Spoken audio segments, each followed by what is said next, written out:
P Patil जनसेवक। आज आपण बघत आहात धुळ्याकडून आपला येणारा रस्ता बाळा शहरातली ही एंट्री समोर मशानभूमी समोर हा परिसर आपण बघता किती घाणीने भरलेला आहे।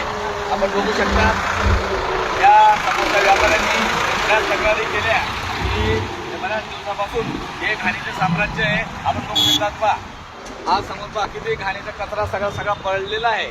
आता हा नाला आहे, हा नाला म्हणजे विद्यानगर पासून बालाजीनगर, देवीनगर, महात्मा फुले नगर पासून या नाल्यात आपल्या बाळा शहराची गटारींची रचना ही छोट्या गटारीतनं मोठ्या गटारीतनं नाल्यात आहे आणि आपण दरवर्षी नाले साफ करतो। मी सांगतो हे एप्रिलपर्यंत नाले सगळे साफ होऊन जात होते, पण आजपर्यंत हे नाले साफ झालेले नाहीत।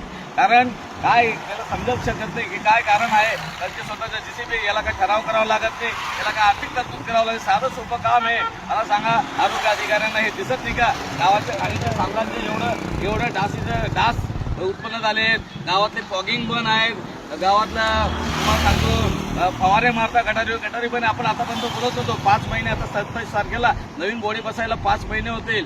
हे 5 महिन्यामध्ये सुद्धा ह्या कामाची सुरुवात झालेली नाही। गावाच्या एंट्री आहेत आणि शहराचं सुशोभीकरण पहिलेच प्रशासनाच्या काळामध्ये आपला घाणीचे साम्राज्य म्हणून 1 नंबर आला जिल्ह्यामध्ये, 16 तालुक्यात आपला 1 नंबर आला आणि अशा परिस्थितीमध्ये आता आपण नवीन बॉडी बसलेली, आता शहराचं काहीतरी होईल, चांगलं होईल आणि आपला नंबर चांगला येईल, स्वच्छ शहर सुंदर शहरमध्ये येईल। याची अशी जर स्वच्छता राहिली आणि हा तलाव बघा किती आहे, इथे इथून डासांची निर्मिती होते ते आजूबाजूला, तर नागरिकांच्या तक्रारी आल्या, शेवटी नाईलाज होता की आज या प्रशासन पोचणार नाही, तिथे PG पाटील पोचेल एवढं आता तुम्हाला सांगू इच्छितो। कारण बऱ्याच दिवसाच्या तक्रारी होतं, आपण बोलत नव्हतो, एक किरकोळ काम आहेत, स्वतः इथं नाला साफ करणं काही मोठी गोष्ट नाही आहे। आता नाला आहे, हा नाला जरी तो बांधूनही टाकला तरी चांगला होऊन जाईल आणि त्याचं पाणी नुसतं काढून दिलं तरी हा नाला चांगला होईल। यातच मला हेच प्रशासनाला सांगायचं आहे। जय हिंद, जय महाराष्ट्र।